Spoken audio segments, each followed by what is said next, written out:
between Gulfport and Ocean Springs will decide the region champion. Each team is 5-0 in league play. Ocean Springs has won the last 2 games in the series, including a 46-14 victory a year ago. Now, our region championship also on the line tonight at Tupelo as well in 6A Region 2. The Golden Wave hosting Clinton. Tupelo is 5-0 in league play, while Clinton is 4-1. Tupelo also undefeated this season, and they have not allowed a point to be scored against them at home all year, and that is still the case tonight as they have a 15-0 lead with the third quarter about to start. Staying in 6A Region 2, Starkville at Germantown, and both teams trying to keep their postseason hopes alive. Germantown tied for third with Madison Central at 3-2 in the league, while Starkville is tied for fifth with Oxford with a 2-3 mark. When it comes to tiebreakers, Madison Central has wins over Germantown and Starkville. So basically, whoever wins tonight is going to be in the driver's seat for that 4th spot. All right, and then in the MAIS, Class 6A finishes up the regular season tonight. MRA at Hartfield. MRA has clinched the division title while Hartfield has clinched a 3 seed. MRA will get a bye in the first round while Hartfield will get a home game in round 1. Jackson Prep will be the 2 seed in the 6A tournament. The Patriots 3-1 in the league and are visiting Presbyterian Christian tonight. PCS needs a win and a Park Lane loss to grab the 6th seed. Park Lane sure doesn't want to lose. The Pioneers hosting JA. The winner of this matchup clinches a 4 seed and a home game in the first round of next week's playoffs. JA has won 5 straight over PCS. So game's just getting out of halftime. The one that is out of halftime right now, Tupelo and Clinton, a 6A Region 2 championship on the line tonight. Now we say that because even though Clinton does have 1 loss in league play, they have Murrah next week, who is winless so far in league play this season. So you can assume that Clinton would probably win that game. So this is the one. This is the region championship, and that is where we're going to start tonight. Tupelo has the ball to start the third quarter, up 15-0. From the left hash mark, it's a quick hitter to Katie Gibson, who tries to cut it back towards the middle of the field, and he works his way up to the 35-yard line, gain of 4. Set up a 3rd and short for the Golden Wave. And we have a Clinton player slow to get up somebody from the interior line. Looks like number 99, Timothy Spann. TJ Spann, the nose guard, 6'3", 300 pounds. The junior is still lying on his stomach, slow to get up. Yeah, he is the anchor there in the middle. Looks like it's his lower body from what we're seeing, the attention being given, but a tough break there for the middle of their defensive line. That nose position for them plays a huge role in getting everything stunted up the middle. That's a big loss, 300 pounds right there in the middle if he can't return to the game. And Span being attended to still, has been flipped over to his backside, on his back. Yeah. All right, well, while Tupelo is in a timeout, they got an injured player there. We're going to talk a little bit more about what's going on tonight. In 6A Region 1, we're also going to try and get to this game. It's going to be South Haven taking on DeSoto Central. South Haven, undefeated this year, 5-0 in region play, taking on a DeSoto Central team that is 3-2 in the league. If South Haven wins tonight, they're going to clinch a region title. South Panola is sitting there in second place at 4-1 in league play. South Panola is at Horn Lake tonight. Horn Lake 0-5 this season. Going back to 6A Region 4, Ocean Springs and Gulfport duking it out for that number 1 spot. Ocean Springs is up 38-14 at halftime. And then there's Biloxi sitting there in third place alone with a 4-1 record. So Biloxi might be able to find its way into that home game in the first round of the playoff conversation if they can get a victory tonight and then see how things shake up in the final week of the regular season. All right, so we are still waiting for the Tupelo timeout to come to for them to come out of that timeout. There's still a Clinton player on the field. Both teams are taking a knee right now, and so while they tend to the injured player, we're going to take a quick timeout. We'll be back right after this. When I was injured, I thought my season was over. I was determined to get back in the game. My Mississippi sports medicine surgeon drew up the perfect game plan.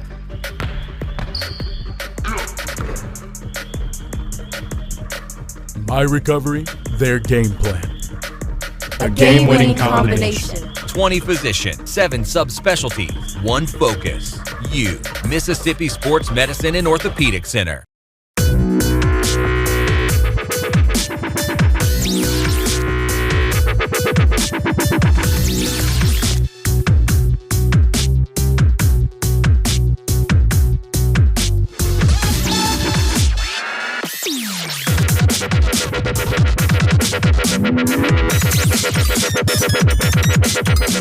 Visit the Mississippi Sports Hall of Fame and Museum, where legends come to live. Open 10 a.m. to 4 p.m., Monday through Saturday.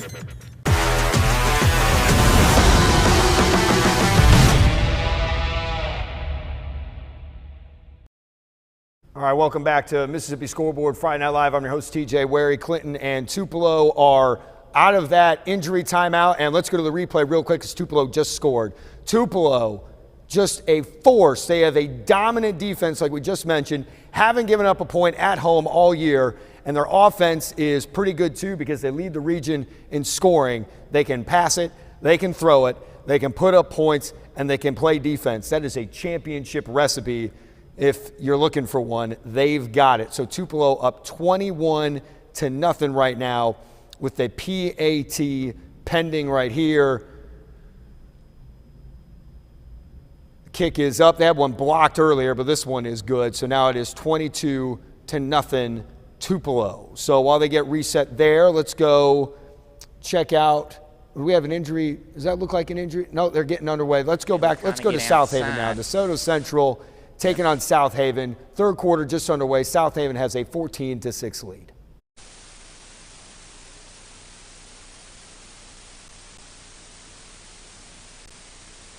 You got a face mask on the Chargers. That'll give the Jags 15.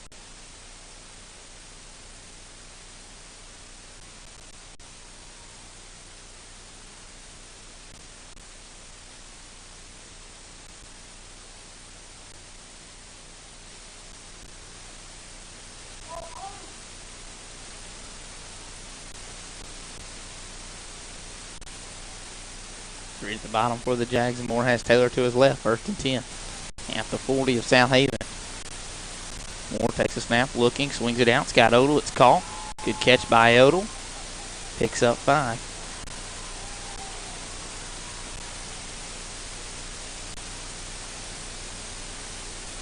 Could pick up around 7, 6 or 7, so this will be a long 2nd and 3, short 2nd and 4.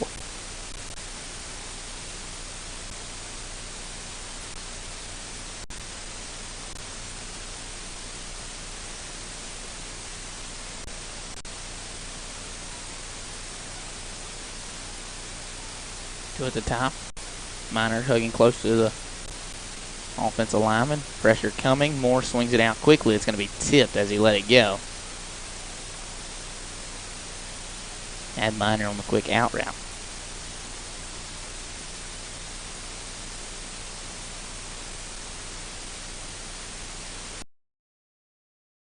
Brings up 3rd down for the Jags.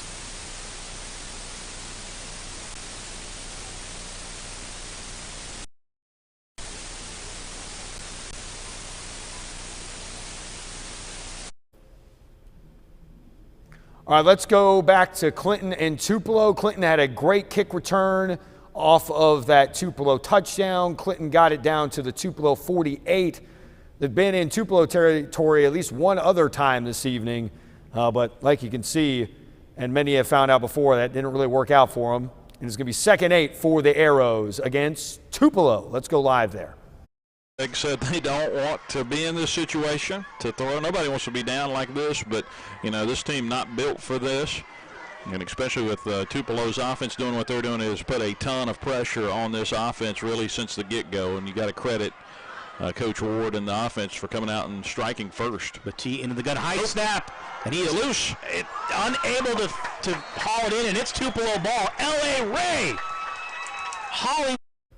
There's that Tupelo defense making a play on the Clinton mistake, recovering the fumble. Let's go back over to DeSoto Central and South Haven now. DeSoto Central still with the ball. And looks like what happened, boys? Interception. So South Haven just got an interception. So turnovers aplenty here in the 3rd quarter of these games as South Haven's going to take over. with a 14-6 lead. Tupelo's coming back onto the field now. Let's go back to Tupelo. The Golden Wave up 22-zip, 9:51 to go in the third quarter. Good from 20 to 50, but once they hit that logo, it's like a totally different defense, and an animal has been activated. Or should I say monster, right, since it's Halloween weekend. 1st and 10, Golden Wave. Harrell steps up in the pocket. He's running to the left side and able to convert it into a short gain down to the 42-yard line. And you said it, he had Gibson. Got a flag back on the backside, Greg. It's going to be unsportsmanlike conduct. I just don't know who it's going to be on.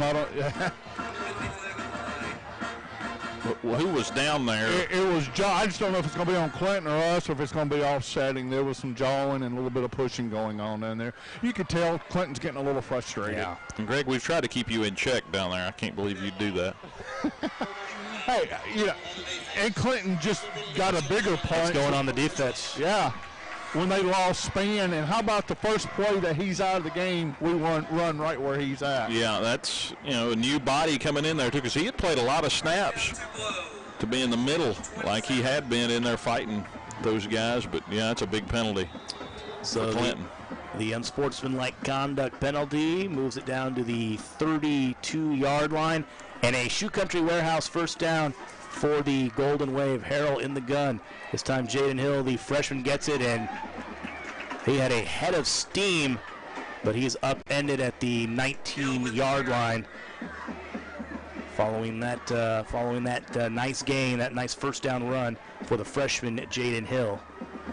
Yeah, he's positive yardage wrapped up in a Christmas gift, right? What you get from him is blue little chunks of turf, right, coming up. Gain of 8 down to the 19-yard line. 2nd and 2 for the Golden Wave. 2 receivers to the left, 1 to the right.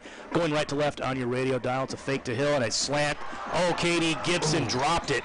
He had a touchdown. Good pass there by Harrell on that slant, and Gibson. All right, let's go to Brandon and Northwest Rankin. The Bulldogs and the Cougars out of halftime. Brandon with the 20-7 lead, the former #1 team in the state. The Brandon Bulldogs leading by 13 in the third quarter. Brandon lost at Oak Grove. If you remember last week, we showed it to you right here on Mississippi Scoreboard Friday Night Live. The Bulldogs throwing an interception in the end zone with less than 10 seconds to go in that one, losing 25-20. Now let's go back to Tupelo real quick. The Gold Wave running another play. They just had a touchdown dropped, at least what would have been a touchdown, but there's a first down, the pass completion for the Golden Wave. Third-year head coach Ty Harding calling this the show me season. They are showing folks something, aren't they? With a 9-0 record, dominant defense, and now they're about to really put a stranglehold down on Clinton if they can punch this one in the end zone. Hill, right, and just a perfect pass. It's just all on the quarterback and the wide receiver there. Just beat him to the inside. A jumbo package with the tight end Milstead and the H-back Green in, and it's a handoff to Hill. This time he's wrapped up in the backfield. That was one of those where I think everybody knew what was coming, right? Just trying to get that push, and the offensive line did not quite get enough push. Donovan Coleman, Quentin Whitehead in on that tackle for the Arrows, and back Tupelo up a yard. 2nd and Real quick to Northwest Rankin while Tupelo gets set. There's a handoff for Northwest Rankin down to the Brandon 40-yard line. Now back to Tupelo running their 2nd and goal play. Let's see what happens here. Unable to get any yardage on that 2nd down run. In fact, he might have even lost a yard or 2. And I'm going to call it a 2-yard loss back to the 7-yard line. So 3rd and goal now for the Golden Wave from the Era 7. The Arrow's able to really crash the right side of that Tupelo offensive line. Hodges out there on the edge missed his man, and that opened things up on the edge and lost the 2. And now 3rd down and about 7. Hill remains in the backfield. The jumbo package with Milstead and Green. 1 receiver to the left, 1 to the right. Harrell in the gun. Milstead now motions over to the left side. And it's a rollout and touchdown! Tupelo, J.Q. Withers. Tupelo meaning business tonight. Another touchdown makes it 28-0. Now we're back at Brandon Northwest Rankin. Northwest Rankin had a false start, then they had a big run, and it looks like they are moving the chains once again. So a first down coming for Northwest Rankin deep in Brandon territory. Off the right tackle, and he's going to be picked up and buried, but if not before, he picks up about 9 on the play. Yeah, Northwest Rankin just effectively running football in their first drive. In the second half, this defense has got to buckle up, buckle down, get aggressive at the line. Second down and 2 at the 20-yard line. Ball sits on the far hash, and it's going to be Weekly, and he is going to be right at the sticks. I believe he's going to get it. From the vantage point here, they may have stopped him short. It looked like he might have gotten it, but again, Northwest Rankin offensive line really kind of driving off the football. So they did not get that. Third down and short here. Going to give it to the back, and this time he probably does have it, about a yard or 2 past it. That'll be good for another first down. 9th first down of the night for Northwest Rankin, who was having some success here on their first drive to start the third quarter. Ball sits at the 16-yard line. 9:40 to go, third quarter action, 20-7, Brandon on top. Northwest Rankin coming with a very powerful running game here to start this third quarter. Weekly again, this time nothing doing there. Loss of 1 on the play. Yeah, that time Brandon was able to get off the snap of the football and get back, get into gaps, to stop Weekly before he could find a seam. Got to do more of that. Second down and 11 for West White and the Northwest Rankin Cougars, who stay in the same set. This time Walker moves to the left side. Going to drop the throw, going to throw the fade route far side, looking up top for a touchdown. It's caught. Touchdown Northwest Rankin. All of a sudden we got a ball game here as Brown pulls in an 18-yard strike. Just one-on-one. I mean, just one-on-one with Jaqueline Love. And I don't know if Love was just kind of got flat-footed. Well, how about that touchdown throw for Northwest Rankin? It's 2013 with the PAT to come. Let's go check in on Oak Grove and Pearl for the first time tonight. Oak Grove with a 28-0 lead over the Pirates. Remember, they are tied with Brandon, Northwest Rankin, and Warren Central with a 4-1 record in league play, and they look like they're well on their way to 5-1. Let's hang out here for a little bit. That extra point good in that Brandon Northwest Rankin game. So it's 20-14 Brandon over Northwest Rankin. On him, not a comfortable position for Durr, but Warriors dodge a bullet there, Carl, on the overthrow, as you mentioned. Carl, the Warriors really not familiar with this type of situation. Being up 28 points as 68 this year have been down to the last possession. Fontaine under pressure just gets that one off. Woodland almost blocked that one. Nehemiah Taylor on the hop. Makes one man miss across the 45. Got a chance down the sideline. 25-20, 10-5, touchdown Warriors. And it's going to come back, Carr. There was a crackback block. Saw it coming. Really probably didn't need to make the block, as you'll see it here on the near sideline. Didn't get a number on that, but just really didn't even need to make the block. Nehemiah was down the sidelines. I'll tell you what, I think that's a good block. I don't like that rule. It's just I totally agree. And he didn't even take his head off there. It was more of a glancing blow, but they're going to call that every time, especially in front of the official. But usually the Warriors do a good job of holding up on those. We're getting a conference here. I don't know what the discussion is. I would imagine where we're going to spot this one. They're going to wave it off. My goodness. Wow. And we talked about it. Carr mentioned a glancing blow. It wasn't full on, but. So a Warrior tie touchdown for Nehemiah Taylor, who has already had an interception in this one, as he brings that punt to the house, and it is now 34-0. And partner, I don't know if we've ever seen something like that happen, as this crew waved that one off, and I really believe that's a good no call. Yeah, I agree, Carr. Again, he didn't take his head off. He could have really put him down, but he got his head in front as well. There's not a block in the back. It'll be Luke Stewart on to kick the PAT, the commercial stationery company PAT. Just speaking of that, saw Daniel Ross downstairs. Of course, saw Wayne Ross prior to the game. Wayne on the chain gang. Appreciate Wayne and Daniel Ross supporting not All right, let's go to Clinton and Tupelo. Tupelo, guess what? They got the ball back again. Inside Clinton territory, and now it looks like they are in the end zone. What's the call? No. Short. That was a lineman pancaking someone, it looked like. Yeah, speaking of Tupelo and that offense, their offensive line is led by Zay Alexander. He's a 3-star recruit, Mississippi State commit. He anchors that bad boy. You see him playing left tackle, and I think that he was the one running that Clinton player into the dirt. You got a guy like that you can run behind, you can be successful, and they might just have another touchdown. They're going right his way. Were they going to give it to him? They did. Touchdown Tupelo. Another touchdown for the Golden Wave.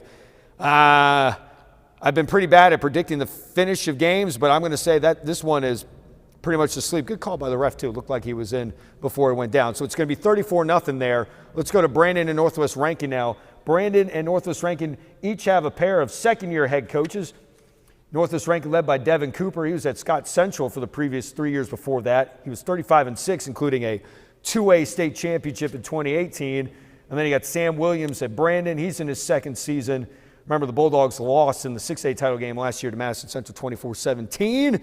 But again, within one of the top teams in the state, and they've got the ball right now with 7:50 and some change, and they are in Northwest Rankin territory in the third quarter. At 10 and another first down. Good selection there. Ball handoff was going right up the middle, but he bounced it to the right side, found some space to get the first down. First down at 10, and they're going to stop the play here. Flag comes in late from the back judge. I think they're going to get Northwest Rankin with too many men on the field.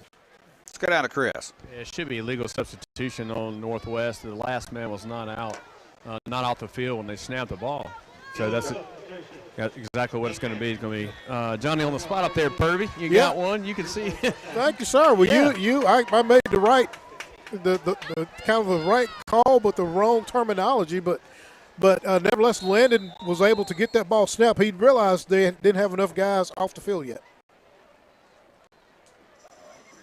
First down and 5 after the penalty. Big Pen in motion. Play action. Varnes sets up, throws, looking for a man. It's going to be caught. Nope, dropped.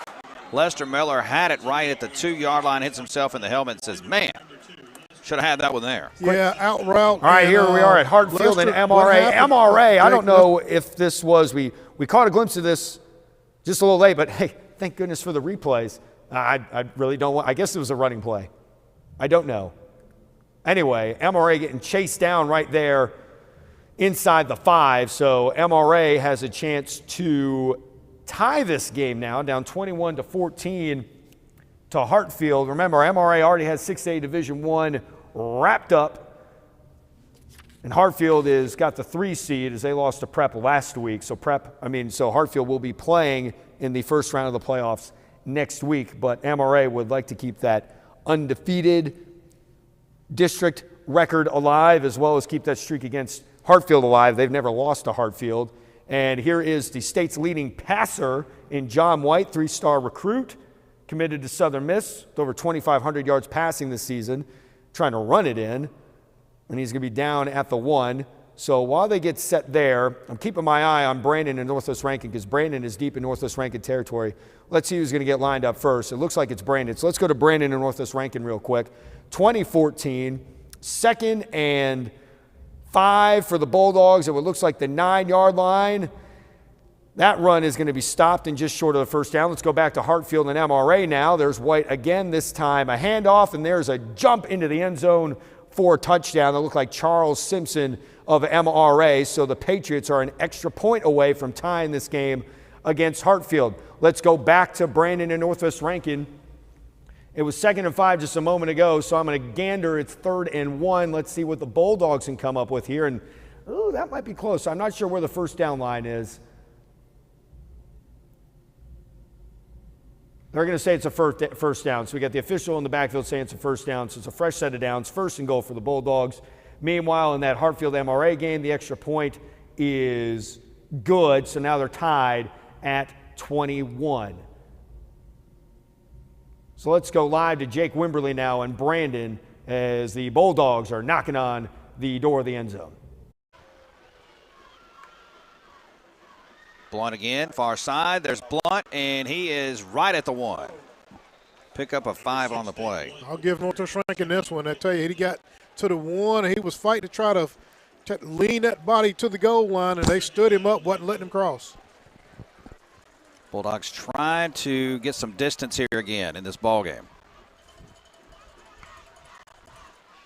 Handoff and scores as Blunt's going to get his 4th score. All right, we'll keep you updated on the PAT in Brandon and Northwest Rankin. Right now it's 26-14 after the touchdown. Let's check in on JA and Park Lane for the first time tonight.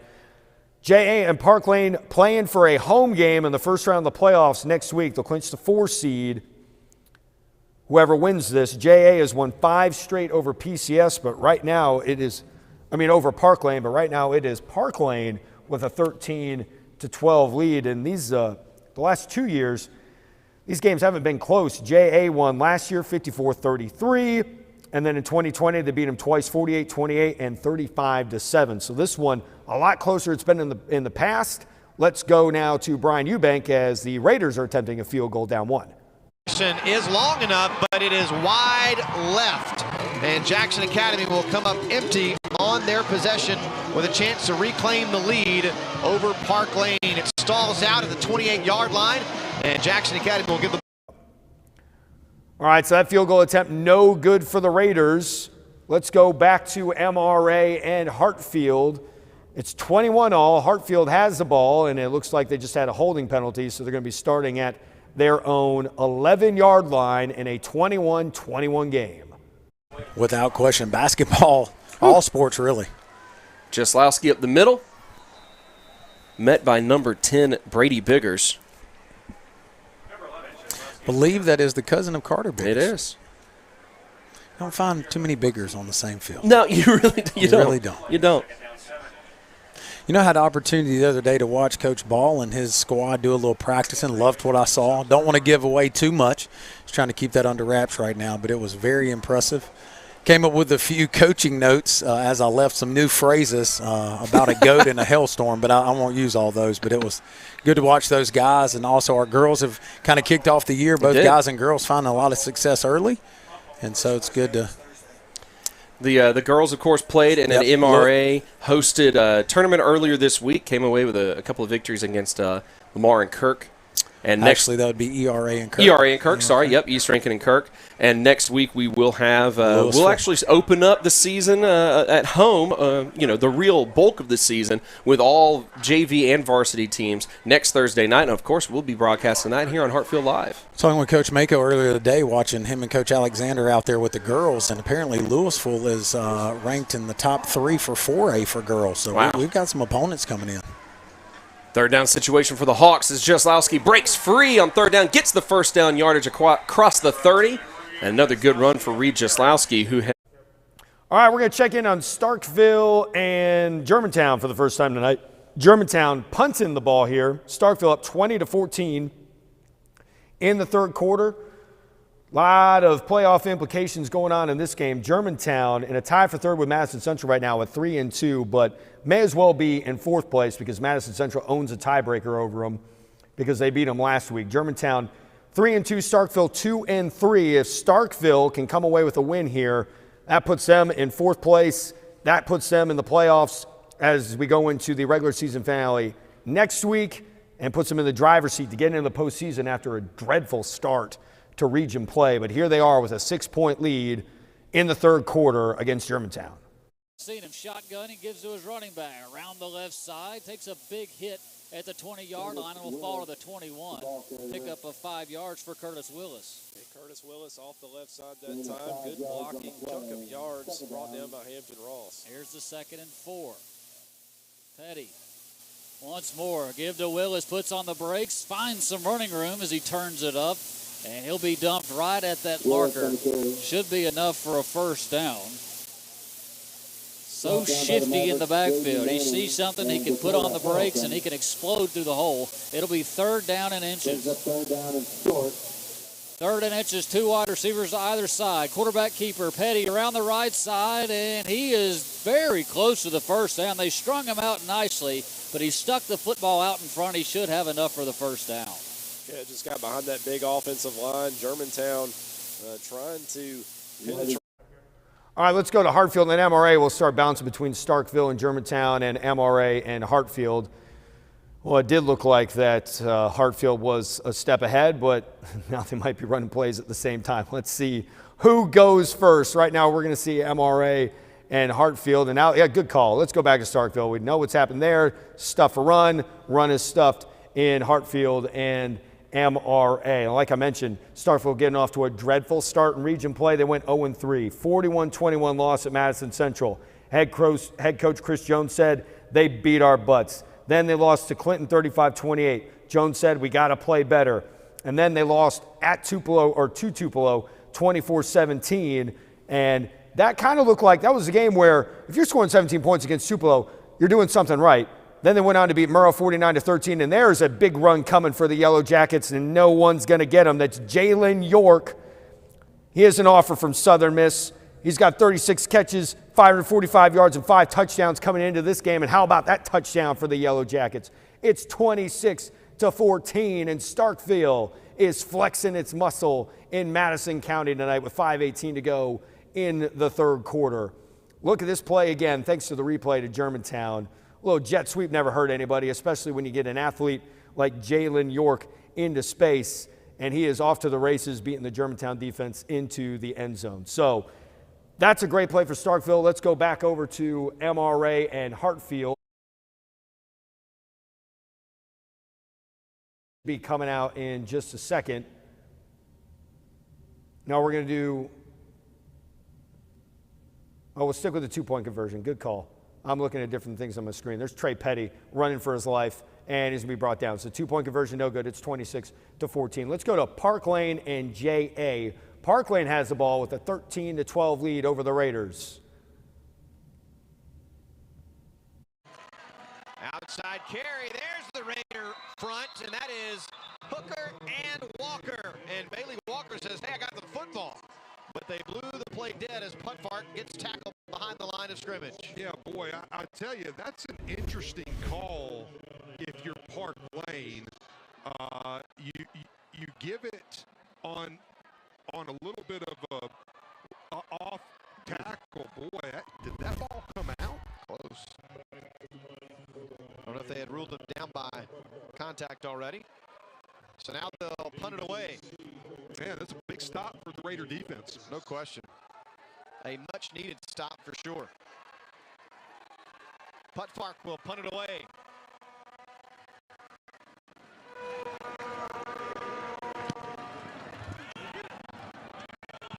And the Raiders will stay away from it.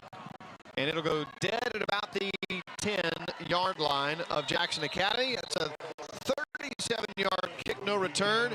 And Jackson Academy dodges, giving up points again to the Pioneers. And now we'll have an opportunity on offense to see if they can put something together here. Yeah, and when you look at what the Raiders have been able to do offensively, their most explosive player has been DJ Watkins. But he's also been your punt returner.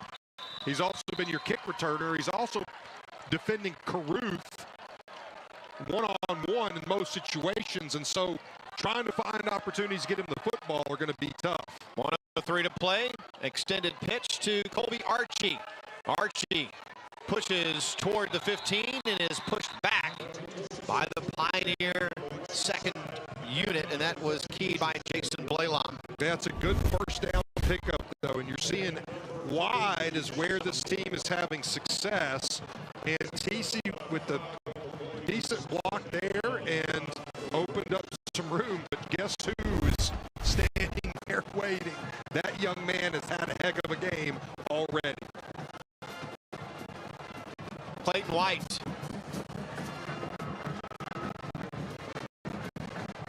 Will look now to throw on second down and 4, and fires a missile over the head of Dre Terry, and it is third down coming up. Yeah, that's a timing pattern, and when Terry made his initial cut, he was open. But the timing between Clayton and Terry was not there. So when he holds on to it just for that split second more, he has to throw it away. So 3rd and 4 at their 16-yard line. Trying to get outside the red zone and keep this drive going. The Raiders 3 of 8 on 3rd down. Clayton White and the Raiders have 21 seconds left in the 3rd. They don't want to give it right back to the Pioneers here. They'll go to A.J. Parker looking for that 3rd down carry. The blocks break down and the Raiders. All right, let's check in on Hartfield and MRA. Time winding down in the 3rd quarter. It's a 21-all game. Hartfield with the football. He's going to be getting closer to that 1st down yardage. Brings up a 3rd and short. But last week, Russ Robinson, who does play-by-play for Jackson Prep, we were talking after the game, and he couldn't remember Antonio's name, or no, he did remember Ross. He couldn't remember his number. He said, big number 73, 75. I don't know. He could wear 73 through 76, and the way he covers that entire side of the line. So high praise for AJ. You can just see him out there. I mean, he just kind of stands a little bit taller than everybody, a little bit wider than everybody, and he shows up. You can kind of follow the carnage. There he goes blocking down on the guy right there. Toss out to Jaslowski along the left side. It will be just a short gain. Actually, the official across the way is not even putting him just back at the line of scrimmage. So it brings up a 4th down situation for the Hawks here on the plus side of the field. AJ having to come off the field. I think another helmet issue perhaps. Hawks have had a lot of those helmet issues here tonight. Might have to get some Velcro chin straps like the good old days. 4th down coming up. The Hawks fans are getting on their feet here at Community Bank Field. Reed Jaslowski in the backfield next to Trip Maxwell. Kinsey West to the left. It's a handoff to Jaslowski. He goes up the middle. I think he's going to be short on that one. I'm not sure he got that. It's looking that way. There. Looking that way. Yeah, that will be a turnover on downs right there. So that run there by Reed Jaslowski comes up just a little bit short. All right, let's go to Ocean Springs and Gulfport for the first time tonight. This is your 6A Region 4 championship game. Ocean Springs up 44-21. It was 38-14 at halftime, so they've traded touchdowns to start the 3rd quarter. Gulfport with the football at Ocean Springs. The Greyhounds have been shooting off a lot of fireworks in the end zone tonight, but Gulfport has been trying to keep up. Even though you scored 21 points, it's the 3rd quarter, you think you might be in the game, but you're still down 23. Because that's just what Ocean Springs does. Ocean Springs can put up points with the best of them. Matter of fact, they've scored 40 in just about every win they've had this year, led by led by Brayson Hubbard, a 3-star recruit, Alabama commit. Clinton head coach Judd Boswell said after his team lost to Ocean Springs to start the year that Hubbard is one of the best players in the Southeast. If he's healthy, they've always got a shot. He's special, and showing why he's special tonight with 44 points. Let's go live now to Ocean Springs and Gulfport. Bishop Magruder, that pass was low and behind him. And Sam, if it was high and behind him, it might have been thrown right into the waiting arms of Chris Bonds. But Palazzo got away with one there. Yeah, and if he would have thrown it to the inside, Keyshawn Thomas may have had his 2nd pick because he was getting back deep. So Palazzo tries to draw the Hounds off sides. No luck. On 3rd down and 8. We need some pressure on him. Thomas lined up on the right defensive end position. He's coming. He tries to bull rush, and he gets fallen on. It's a pass backwards. That's a live ball. Now they're going to say that was incomplete. Yeah, Alex Hill was all over Palazzo. He took that tackle and drove him back into Palazzo's lap. Yeah, and Keyshawn Thomas tried a swim move on the left tackle, and he fell, and the left tackle flopped right on top of him like a... All right, here's Starkville and Germantown. Starkville just got a touchdown, and there's a replay for you. Thank goodness. I was getting kind of frustrated. I thought we missed it for a second. So Starkville just got an interception. Now they have a touchdown, 26 plus 6, 32-14. Starkville starting to pull away in the 3rd quarter against Germantown. Like we mentioned just a minute ago, this would square them up with 3-3 records in the region, but would give Starkville the 4 spot with the victory. Now a 2-point conversion. That's 2 times in a row. That has failed. So it's an 18-point lead with 3:32 to go in the third quarter. And we've got a nice little lull in the action, so we're going to take a quick break. Hear a word from our sponsors. You're watching Mississippi Scoreboard Friday Night Live, streaming live on Facebook and YouTube.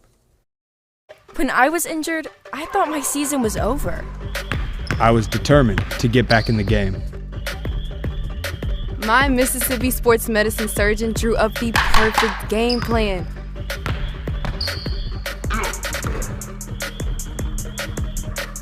My recovery, their game plan. A game-winning combination. 20 physicians, 7 subspecialties, 1 focus. You, Mississippi Sports Medicine and Orthopedic Center.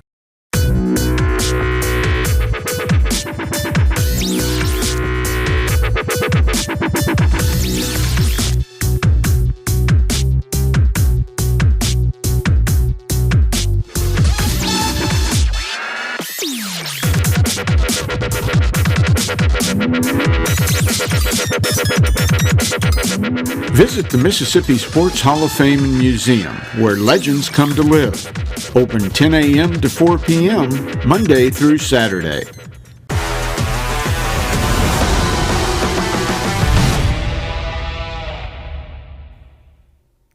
All right, welcome back to Mississippi Scoreboard Friday Night Live. I'm your host, TJ Werre, broadcasting live from the Mississippi Sports Hall of Fame and Museum. We're going to go down to Ocean Springs and Gulfport now. Gulfport just gave the ball back to Ocean Springs, I believe. Well, what's going on here? We had a little lull in the action. We had a quick touchdown in Hartfield and MRA, so MRA has retaken the lead against Hartfield. It's 27-21. And it looks like Gulfport has the ball. Let's go live there now to Gulfport and Ocean Springs. Second down and 6. Another handoff to Gavin Brown. Another nice run. He'll get out of bounds this time, which, to your point, Sam, stops the clock. But let's see where they mark him down. They're going to give him. He needed 6, and he got 6.5 or so. That's another first down for Gulfport. Yeah, Shep. The good thing is it's going to take clock.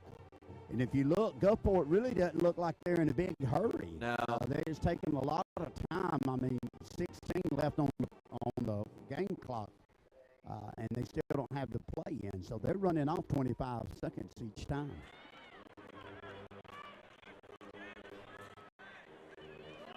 Palazzo takes the snap, looks over the middle, fires that way, catch is made. Really good-looking pass, good-looking catch, and a good tackle by the Ocean Springs defender. But it comes after another Gulfport first down. We got to get pressure on him. Palazzo doesn't do as well when he's got somebody in his face. We can't let him sit back there. Those guys are too good. All right, really quick, start bouncing in between games. It's Park Lane and J.A. Park Lane getting close to the end zone. Up 13-12. That's a good completion inside the 5. So the Park Lane Academy Pioneers doing some work. Let's go back to Gulfport and Ocean Springs. Gulfport down 44-21. They just had a nice pass completion. Now they're going to the end zone, and that one is incomplete. So let's hop back to J.A. and Park Lane now. The Pioneers inside the J.A. 5-yard line. Remember, J.A. has won the last 3 games against Park Lane by hefty margins, 54-33, 48-28, and 35-7. Park Lane coming to play tonight. That run is going to be stuffed. They're going to call forward progress. Stop. Let's go back to Gulfport and Ocean Springs. Gulfport getting another crack at it. Super wide camera, make sure we can catch maybe a play in the corner of the end zone, but that one's going nowhere.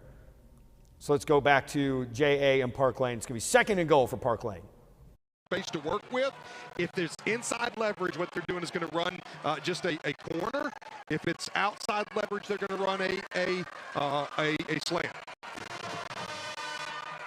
Interesting. If they do get the score, will they go for 1 or will they go for 2? Because make it a 2-score game if they got the 2. Jefferson is looking for the touchdown first, and there's a big hold coming up on Nicholas Harris. The throw won't even matter because... All right, back to Gulfport and Ocean Springs now. Gulfport running a play, handoff around the edge, and that one is going to be strung out by the Ocean Springs defense. So if that was third down, you have to imagine that Gulfport is going to go for it on fourth down, down 23 points. While they set up that play, Park Lane had that holding penalty called. Now we're just going to wait and see which game we're going to go to first, see who can run the play. And we got a timeout in Gulfport and Ocean Springs. So let's go to Park Lane and JA. Park Lane getting set for a 2nd and goal with a chance to potentially stretch this to a 2-score game. I said the camo jersey worked then. Yeah, exactly. I could not see it, but that's not a hold. That's not where the spot of the hold was not the 5-yard line. No. I mean, the play wasn't, no. That should be from the spot of the hold, which should be about the 20. Yeah, I would think. Gulfport, yep. All right, we're going back to Gulfport real quick. They're running a play at the same time as Park Lane does. We're going to call that a touchdown for Gulfport. So Gulfport gets the touchdown. Now, this was a replay, of that holding penalty for Park Lane. So while they're still sorting it out there at Park Lane and JA, Gulfport has the touchdown. So it's 44-27. And it looks like they're going to be trying the PAT here to make it 44-28 in the 6A Region 4 championship game. Both Gulfport and Ocean Springs entering with 5-0 records. So the PAT attempt is blocked, and Ocean Springs thought they might have a chance to run it back for a safety, but they will not. So the PAT no good. Let's go back to Park Lane and JA and see if they figured things out. The officials still huddled, trying to, talk over the penalty. They're showing it again on replay. I think we're all looking at a hold here, but there are two flags on the play. So the officials still trying to sort things out in a 13-12 game. Meanwhile, over at Hartfield, it's 28-21 MRA, and the Patriots had the ball back. They've got a 7-point lead. Let's hang out here for a minute before we go back to that 2nd goal play coming for Park Lane and JA. I see a heavy dose of that as well. Great job coming up. That's Carter Biggers. Didn't make the tackle, but if you can just slow up enough, we've got such great defensive speed, and it's a rally-type defense, and you see that often from our guys. Great play there. Yeah, that's a great point. You don't always have to be the guy that makes the tackle, but you could be the guy that disrupts the play, and that goes a long, long way. Defense is looking to the sidelines, making sure they have the right matchups there as the Patriots have a trip formation to the left. Look at Simmons. That. London Simmons. Again, the sophomore. I'm not even sure he can shave yet, but, man, he can play football. No, I can tell you that right now. Definitely a baby-faced kid. He's one of the MAIS 6A sack leaders. We haven't seen too many sacks recently, but they're right there. Tackle for loss, huge. Look, I saw him walking through the lobby tonight kind of pregame, and I was just thinking, man, what are you going to look like when you're a senior? I mean, he's impressive. White with time to the middle. Oh, and Rivers Godwin. It hits him right in the numbers. And the very sure-handed Godwin drops the ball. Yep, that's it right there. That's going to cause a punt situation. That's exactly what our defense needed. So we'll take favors. Yeah, no question. Godwin did us one right there. No question. I mean, you have to execute. You have to execute on all sides of the ball. You have to hope the calls go your way. You have to hope the breaks go your way a little bit too. There's a lot of factors. All right, so they finally have things sorted out at Park Lane and JA. It is 2nd and goal from what looks like the 15-yard line. So going to get a holding penalty, and now the JA defense with a huge sack. You hate to take a sack in that situation, as Park Lane has lost about 20 yards in one real play from scrimmage. You got the hold, and now you have the sack. Had a chance to make it at least an 8-point game, and now you might be lucky to even get a field goal out of this. So we'll hang here while JA and Park Lane gets things situated. I got an eye on Brandon and Northwest Rankin. Brandon up 28-21, 9 minutes in closing in that game in the fourth quarter. Brandon just got a nice run there, but we're going to hang out here at Park Lane in JA. Let's hear what Brian Eubank has to say, the voice of the Raider Network. And he's going to be hit by Nicholas Harris as he gets rid of it. And oh my, A.J. Parker with a big hit on Jax Albritton after the completion, the first non-completion to. All right, I just mentioned Brandon. Here are the Bulldogs, 1st and 10. There's a run around the edge. And the running game working well on this drive for the Bulldogs. They pick up another first down. Now let's go back to J.A. and Park Lane. Is Park Lane getting ready for a 4th and goal, and they are not kicking, they're going for it. 16. And the Raiders are going to give them 5 yards on the hard snap count. Yeah, it's not an automatic first down. So well, it's 4th and goal, so there's no first down to be gained. Correct. So they're still going to have to score. Yep. All right, so while we're sorting out the penalty, back to Brandon, Northwest Rankin. It's 2nd and 12 for the Bulldogs. No receivers in the set. Phillips going to get the call, and he is going to pick up a couple on the play. It'll be 3rd down and 10. Nate's going to check back in the ball game along with Clarence Williams and Lester Miller. Devin Thigpen.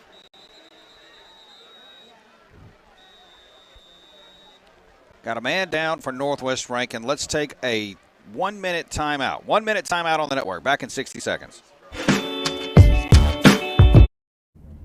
All right, we're going to MRA in Hartfield as there's a timeout, and then there's still, I have seen a lot of officiating huddles in JA and Park Lane as they're in another huddle down there. There's 5:57 to go in the 4th quarter. Park Lane's up 13-12.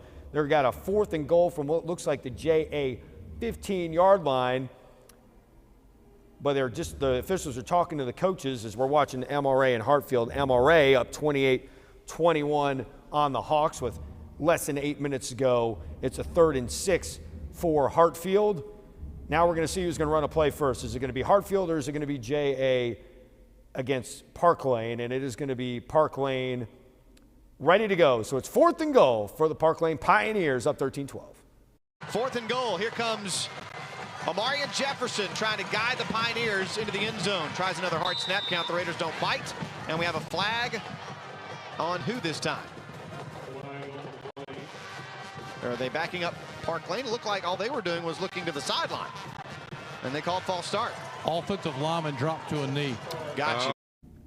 All right, this is the longest sequence of plays I've ever witnessed in my entire life. Here's Brandon, Northwest Rankin.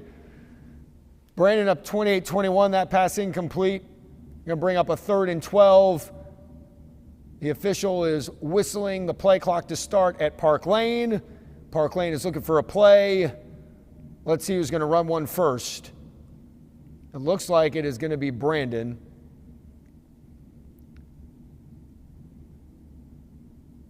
No, they are not. So now we're going to be kind of stuck in no man's land. Yep, good call. Park Lane and JA. 4th and goal, finally. Pass incomplete, so the Raiders get a stop. How about Brandon and Northwest Rankin? That's 4th and 12. That pass is incomplete, so Northwest Rankin forces a turnover on downs. Brandon, Northwest Rankin, Oak Grove, Warren Central, all 4-1 in league play at 6A Region 3 entering tonight. Brandon holding on. Oak Grove up comfortably against Pearl. We showed you a punt return for a touchdown for the Warriors against Pearl earlier. They were up 42-7 at last check. And then Warren Central also playing this evening. I do believe I'll check for a score from them in a moment. Right now, let's go to MRA and Hartfield. MRA has the football back now with just over 7 minutes to go. It's 28-21. Well, now you start getting to this. Once you get under 7, you're going to see some running here. They've got a 7-point lead. It's probably still, they got the capability to put it in the air, but they're going to try to work some clock too. We've only got 1 timeout. And still plenty of time. Don't get me wrong. Still with 6:50 to go. Plenty of time for the Hawks to come in here. But, man, you hate to turn the ball over there and give it to them on their plus side of the field. Yeah, no question. 2nd and about 6 for the Patriots. With a pretty tight formation. Extra blockers right at the line. Handoff to Simpson up the middle. Couple of yards and taken down. And London Simmons has lost his bonnet yet again. All right, let's go back over to Brandon really quick. I just mentioned Warren Central. They're at Petal. It is 24-21. Warren Central over Petal right now in the fourth quarter. Petal winless in 6A Region 3 with an 0-5 record.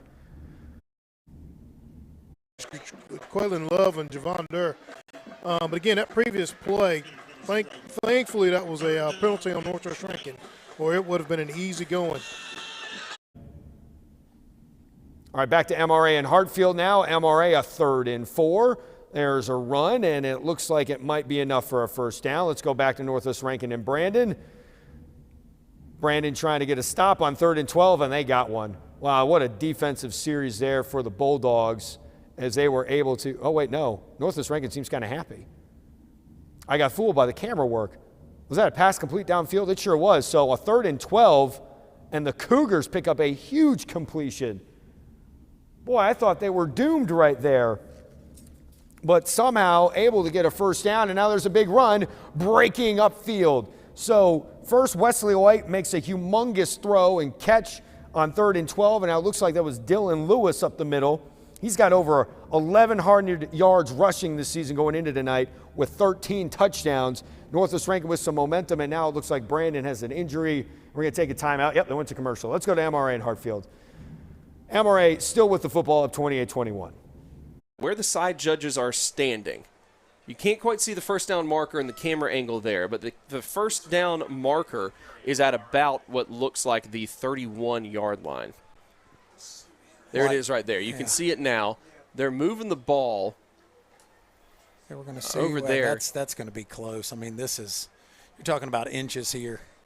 I don't know if I've ever seen a situation in which they let the chain gang stay there and bring the ball in. But, Jim, from your angle, anything? It's really hard to tell where they put it. Especially with the players in the way now, huh? But it seems like we're going to get it back. Look at that. It's actually short. You can see it.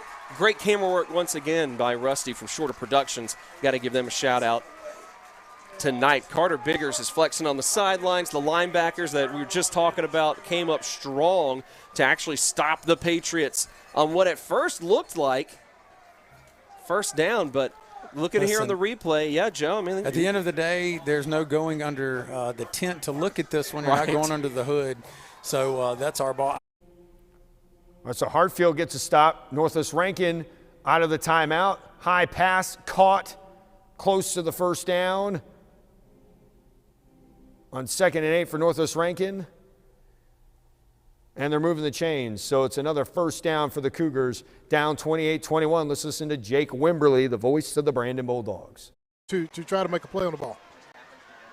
Hands off Walker. This time nothing doing. And, folks, your clock sits at 5:33, and the clock is something to watch right here. Northwest Rankin's got 2nd down on the Brandon 32-yard line. 2nd down and 8. Warren Central defeats Petal tonight 31-21. White pump fakes, goes downtown looking for Brown, and that's going to be incomplete there. There is no way. Let's go down to Chris. Chris, I don't know that was necessarily pass interference. No, and they're going to talk about this one. I don't think they're going to call this one probably uncatch, but they're talking about it now. The guy that's supposed to make that call does not make it, so they might wait this one out, guys. Just hold up real quick. All right, while they sort out the penalty in Brandon, Northwest Rankin, looks like it's going to be on Brandon Park Lane. And JA have 4 minutes to go in the fourth quarter. Park Lane up 13-12 with the football. Setting up a 3rd down, I believe. Yeah, 3rd down. Let's listen to Brian Eubank real quick before we hop back to the Bulldogs and the Cougars. Back, it's really important right now for that backside edge, the backside end, wherever that play is going, the backside has to set that edge to not allow Jefferson. This is going to stay in his hands. They're going to try to run it now behind Washington, who just checked in. 3rd and 8 on 3:19 to go. They need a stop here. Jefferson lowers his head and is stopped by Adams Kennedy. And all right, back over to Brandon and Northwest Rankin. Brandon just got called for pass interference, so the 15-yard penalty has Northwest Rankin at the Brandon 16-yard line. They're down 6, and there's a good run right there. That's going to be just shy of a first down. Going to be 2nd and 1, it looks like, for the Cougars. Oh, boy, who would have thought Northwest Rankin 4-1 coming into Brandon. 4-way tie for first place in 6A Region 3. Not really sure what you're going to make out of Northwest Rankin this year because they got off to a pretty bad start to the season, but they seem to have turned things around. They lost at Ridgeland to start the year. They lost to Clinton, lost to Madison Central before they hit region play, and they've obviously won 4 of their 5 games in the league. And now they have a chance to tie this football game up with the Bulldogs. Let's go live now to Brandon and Northwest Rankin. They are. Now, this is, again, a big rivalry game. You know, some years, you know, we've just got better teams. But this is a year where Northwest Rankin's got a really good football team. Their early season record didn't look like it, but their region schedule, they've played really well. Again, 4-1 in the region play and trying to make themselves 5-1. Brown at quarterback. You know, he's probably going to take off with it here on 3rd down and 2. Empty backfield, and Brown is going to go with it himself. He's going to have the first down, and Brown is going to walk in. Touchdown, Northwest Rankin. They're an extra point away from tying this football game. 3:59 to go in the ball game as Brandon, who jumped out 20-0, gave up 14 unanswered points, traded a couple touchdowns, got back up by 14, and now Northwest Rankin has drilled off 14 straight. Yeah, talked about how effective they've run the football and thrown the football. Got a couple of really good passing completions, but I mean, let's be honest, that pass interference calls what kind of got them, in this drive, helped them on that scoring play. Kick is up, and it is good. Tie ball game, 3:59 to go, 28-28, back with the kick. Today's education. All right, so things are getting interesting. We got a lot of close games right now. MRA and Hartfield close, JA and Park Lane close, and Brandon, Northwest Rankin are close as well. We're going to take a quick break and show you the rest, how it finishes right after this.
All right, welcome back to Mississippi Scoreboard Friday Night Live. I'm your host, TJ Werre. We also want to thank Liquid Creative, title sponsor of Mississippi Scoreboard Friday Night Live. You want a full-service marketing agency that can move your company to the next level? Call Liquid Creative for results. Smart ideas, smart campaigns. It's a smart move. Liquid-creative.com, liquid-creative.com. And let's go real quick to Brandon, Northwest Rankin. Coming out of that, they just scored a touchdown, but I know they're going to give me a replay. So Northwest Rankin just scored to tie the game, and now Brandon has scored to retake the lead. Look at the Bulldogs answering right back. But, oh, there's a flag. Oh, there's a flag. I wonder what it's going to – oh, and that looks like that one's coming back. That would be my guess. I can't imagine they're too happy in the Brandon broadcast right now. I'm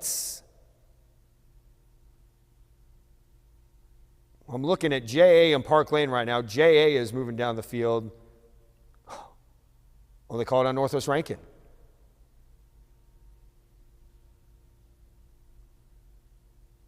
No, they were just saying first down. Is that what I'm hearing? I think it was an onside kick, but they were offside.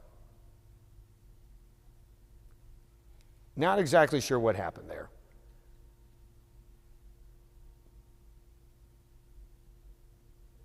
Really quick, so I mean, they're right there, but looks like they jumped a little bit ahead. But that's one of those, we saw that a couple years ago in a state championship game that decided the game a different way. It was a false start on a kick, and they made him re-kick it.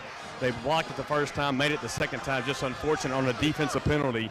And, in this situation, kind of the same type deal, even though it was a special team. So that's a tough break for Brandon. The kickoff Cougar next to the kicker, I believe, got a little bit ahead of the kick as he kicked it. Now, I'm curious, although they did throw a quick flag, had Northwest Rankin recovered it, had it would have stood. I didn't get the player, but it was unbelievable. No. That had to be a highlight, right? Will kick a squib, and Brandon's now they're going to throw another flag here. Offsides again on Northwest Rankin.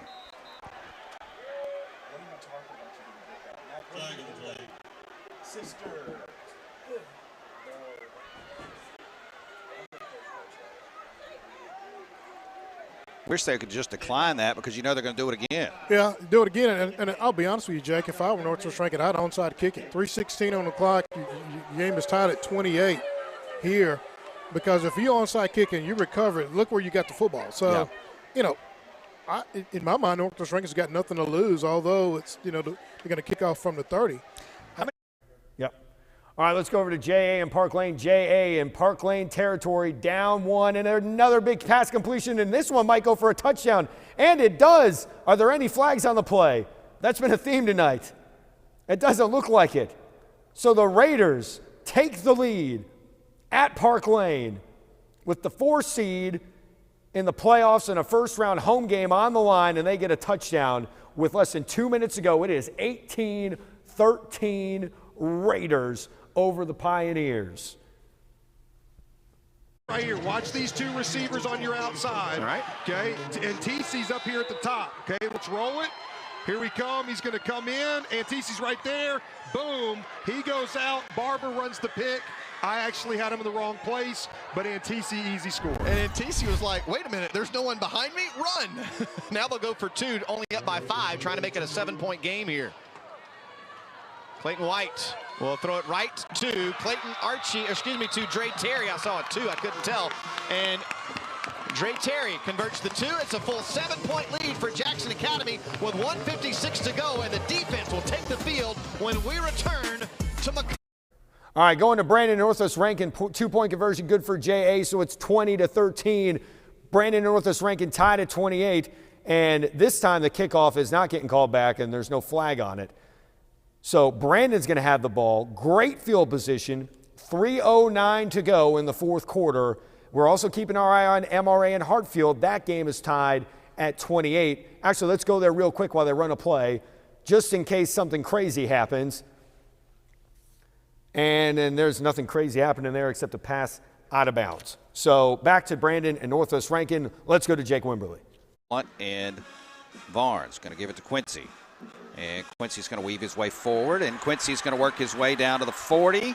And he keeps going, and Quincy's putting on a show down inside the 35 to the 34-yard line. That is a big up of, right at 10, 20 yards on the play. We got a Northwest Rankin Cougar down. Coach Middleton, you got 2 Cougars down, actually. Landon Barnes with some sportsmanship, trying to assist the Northwest Rankin guy. May have gotten a cramp, but Landon was trying to help him out. A little bit of sportsmanship. Coach Middleton, what are you doing? So Landon just being a good sportsman. But big run by. All right, quickly to MRA and Hartfield. It is 3rd and 10 for MRA.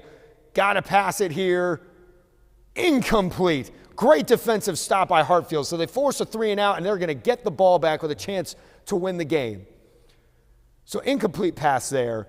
J.A. in Park Lane about to get back underway. Park Lane with the football down 7. And then we've got Brandon and Northwest Rankin about to get going again. Brandon has the ball. There's 2:57 to go there. It'll be 1st and 10 for the Bulldogs. Let's go run this Park Lane play real quick and then come back and see what else is going on. There's a completion.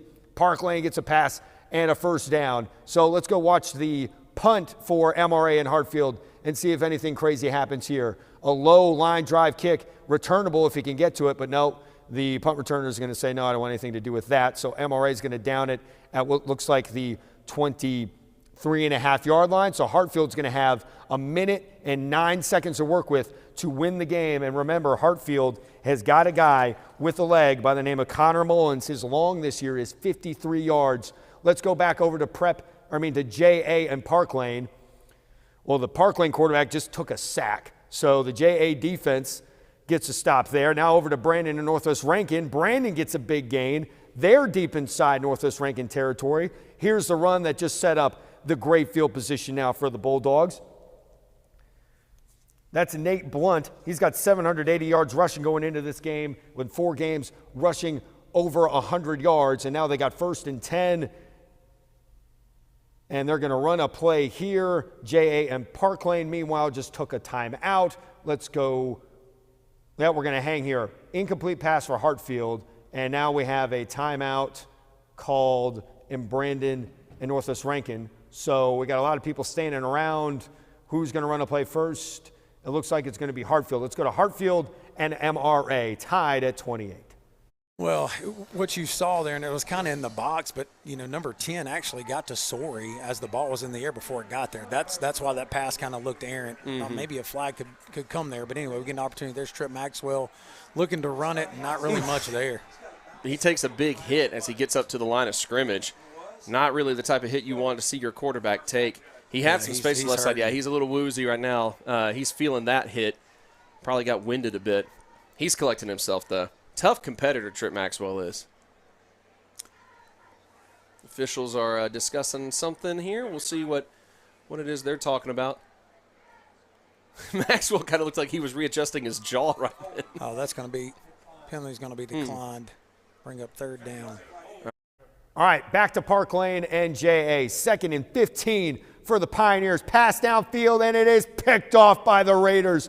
The Raider defense gets the stop they were looking for, and it looks like this one may be over. Park Lane, according to the score there, has 3 timeouts left, so it's not out of the realm of possibility they could get the ball back and get another shot at it, but it's not looking good for the Pioneers to pull this one out. Let's go to Brandon and Northwest Rankin. They're out of a timeout. Brandon 28, Northwest Rankin 28. Here's Jake Wimberly. Outs remaining. Brandon with all 3. Going to give it to Blunt, and Blunt's going to rip through that second level down to the 5-yard line. That is going to be a pickup of another 9 for Nate Blunt. A big thing, guys, that you can't. All right, we're going to go to Park Lane and JA real quick. There's a flag. Let's see what this penalty is all about. Going to, and 16 wasn't going to beat us tonight. And that is going to be on Park Lane. No doubt. Personal foul.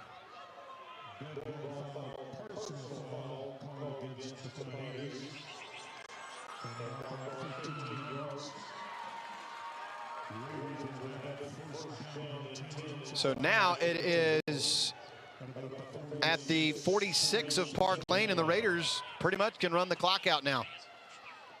Yep. So Jackson Academy will have the ball to the Park Lane 46 with 1:07 to go, and it looks like they have averted having to come back to Macomb next weekend. Well, and if you're the Raiders, you can't get. All right, over to Hartfield and MRA. 1st and 10 for the Hawks. 28 all game. That pass play is going nowhere. Still waiting on Brandon Northwest Rankin to come out of a timeout. Haven't forgot about that one. That game at 28 all. Brandon's got the ball. Might get one more play here in Hartfield and MRA. I think they had their down and distance wrong. There's going to be a timeout here. So let's go to Brandon and Northwest Rankin. 28 all. Let's see what happens on 2nd and 3. First down, 2nd down now and 4. Nate Blunt in. Touchdown, 5th touchdown of the night for Nate Blunt. 5-yard run. And the Nate Train with 5 touchdowns tonight. I can tell you this, we do the Delta Tech Player of the Week on WJMI every week. I'm a part of that selection, and I can go ahead and tell you who the Player of the Week is going to be this week. Yeah, I think the Bank Plus Player of the Week probably should kind of nod. All right, at MRA and Hartfield, it was not first down. They have not been able to update their down and distance. It is fourth down, 51 seconds to go. Hartfield having to punt it away. That's a pretty good punt. Let's see if MRA can get a return out of it from their own 34-yard line around the edge. And good special teams play there by Hartfield. So it's going to be at the 40. Here's a 2-point conversion for Brandon. And, oh, my goodness, Nate Blunt. They said he has 5 touchdowns tonight. How about a 2-point conversion to go with it? 35, should be 36-28. Am I right? Should be 36-28. There it is. 36-28. Nate Blunt, a grown man in tonight's game. So we'll see Northwest Rankin get a chance to go and tie this game, and now they're going to have to get a 2-point conversion to do it as well. Let's go to MRA and Hartfield now. MRA on the field with a chance to end this game in regulation.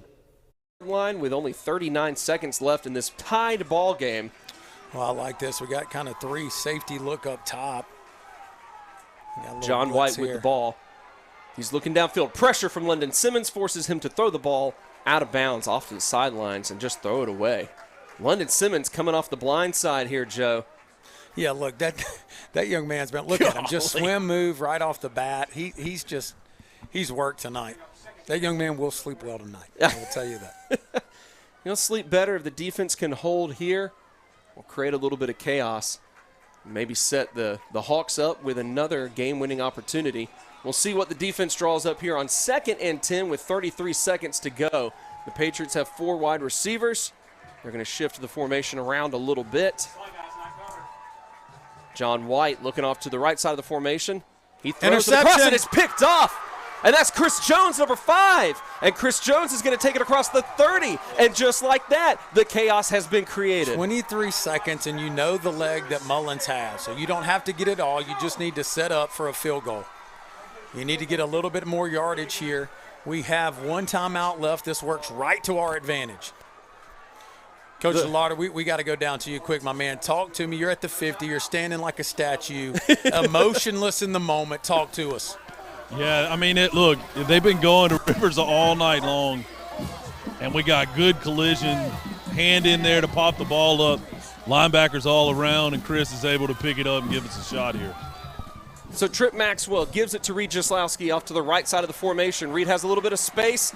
He's going to slide down just short of the 20. 15 seconds left. The clock will keep ticking. We'll wait to see when it is that the Hawks call a timeout. It's down under 9, 8, 7. We're going to call it down close, and this will be a field goal situation for Mullins. There it is. Yep, so the clock will stop. It looks like with, I believe, the whistles. All right, let's go to Brandon Northwest Rankin. Northwest Rankin just got a first down, 1st and 10, just under a minute and a half to go. That pass is complete. Hartfield taking the timeout. They're going to kick it with Connor Mullins with 1 second left. We're just waiting for them to come out of this timeout and for Hartfield to kick the field goal to try and beat MRA for the first time in school history. What a sequence of events in that Hartfield game. Had the interception. Now here's the run that is going to set up the game-winning field goal attempt from the 21, 7, 28, 38-yard field goal. Definitely doable for a guy whose long is 53 yards. Let's drop back now to Brandon and Northwest Rankin. It is 1st and 10 for Northwest Rankin. And they are moving backwards. It's a wrong way to go when you're down 6 and a minute 16 to go. All right, so Mullins and the Hawks on the field. Here's a field goal to try and win the game from 34 yards away. Back to the sidelines. 1 second left on the clock. Connor Mullins for the win. Kick is up. It's got a lot of distance. It's good. It's going through. And the Hartfield Hawks have handed the MRA Patriots their first 6A loss in several years. Hartfield with the field goal and a walk-off victory. Well, look, you see it right here. That's a huge win. Connor Mullins, have yourself a night, son. How about that? Game-winning field goal to beat MRA for the first time ever. 31-28, Hartfield over the Patriots. What a night, especially after that bummer of a defeat to Jackson Prep just a week ago, to come out and beat the top team in the MAIS on the final night of the regular season. What a win for Hartfield. They have a win over JA for the first time ever. This is just a great season for Hartfield. Let's see what they can do in the playoffs. They're going to play in the first round next week as the 3 seed. Meanwhile, Brandon and Northwest Rankin still going. Northwest Rankin had a 3rd and 2, and I don't know if he got there. There's a minute to go. Let's go live to Brandon. 36-28 Bulldogs. This will be 4th down and about 1.5 yards. 49 seconds here. Ball sits on the 24-yard line. Everybody's on their feet here. Swing pass far side. It's going to be a first down for Northwest Rankin on a very gutsy call. The most important, he's going to get out of bounds to stop the clock. Clock's going over 40 seconds. Northwest Rankin's got first down right around the 19-yard line of Brandon. 40 seconds to go in the ball game. Brandon on top, 36-28. Northwest Rankin on the move, down to the 19-yard line. Ball on the far side. 3-by-1 set for White. Wheatley in the backfield. White calls for the ball. Fade route, far side. Crump, up, incomplete. And they're going to get him for a pass interference, which, again, I think is – let's go down to Chris. Chris, give me that call. What would you call that? He stopped and fell into our defender. There's absolutely no call whatsoever. He draws that contact in that situation just by falling into him, so it makes it look like pass interference. I mean, there's nothing our defender could have done about that situation. Yeah, exactly right, Chris. So Diddy is in coverage at the safety position, just one-on-one with the receiver. The receiver stops. Ball goes up. The receiver stops. Diddy makes a stop as well and basically kind of gets tied, feet gets tied up under the receiver. Looks like a pass interference call, but basically it's incidental contact. First down and goal. We've got 34 seconds to go in this one. Oak Grove beats Pearl 49-14. We got a timeout. We're going to keep it right here. So, Purvey and I don't remember the years they all run together. But all right, while Brandon and Northwest Rankin have the timeout, let's go back and check in on Ocean Springs and Gulfport. Ocean Springs, this game was big at halftime. Ocean Springs had a 38-14 lead at halftime. We saw Gulfport get a touchdown a little while ago, but they were still down by at least 3 touchdowns, and now it's 58-33. So Ocean Springs has had the lead all night, a commanding lead. This one 25 points right now, and it looks like they are on their way to clinching a 6A Region 4 title. I'm not sure how much time is left. They don't have the play clock or the time there on their scorekeeper right there, but it is looking like an Ocean Springs win for sure. Let's go back to Brandon Northwest Rankin now. They're out of the timeout. The Cougars have first and goal after the pass interference.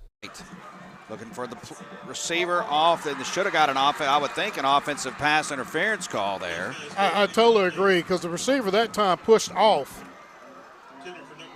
on Crane. I think it was Jonathan Crane in coverage that time. Did a good job of tying him up. Didn't hold him.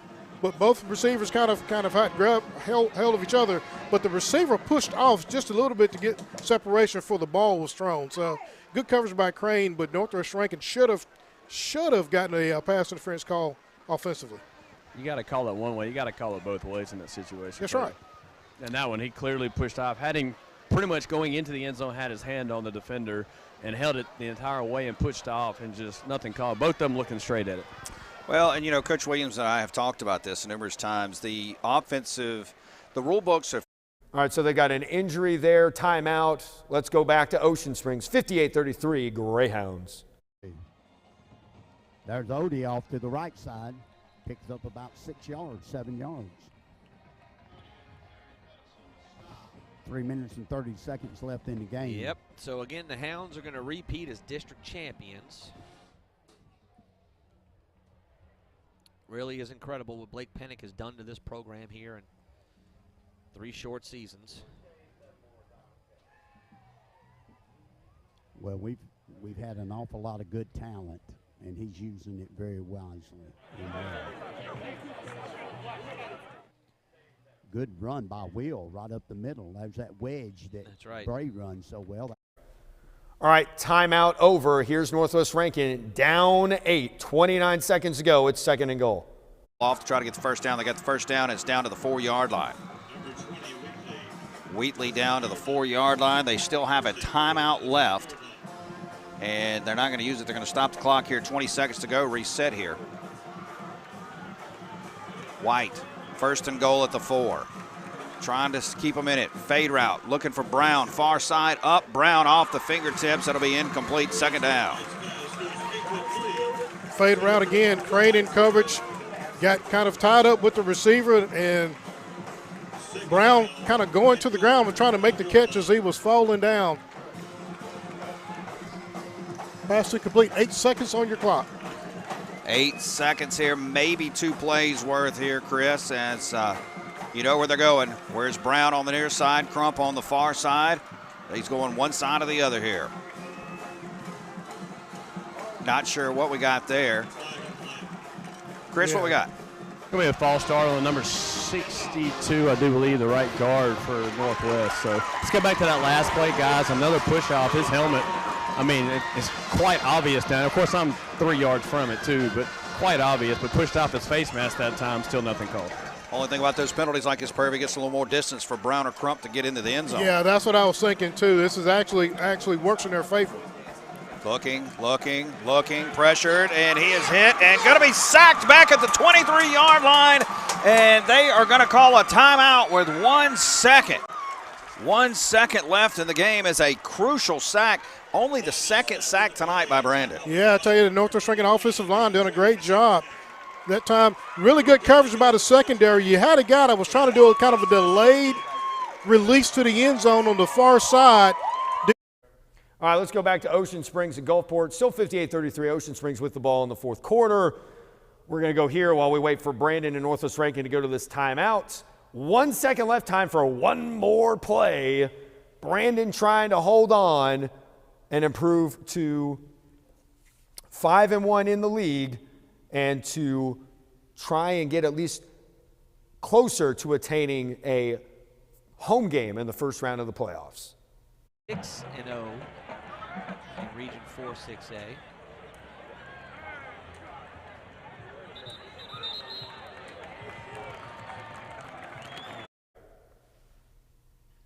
All right, Ocean Springs and Gulfport done, 58-33.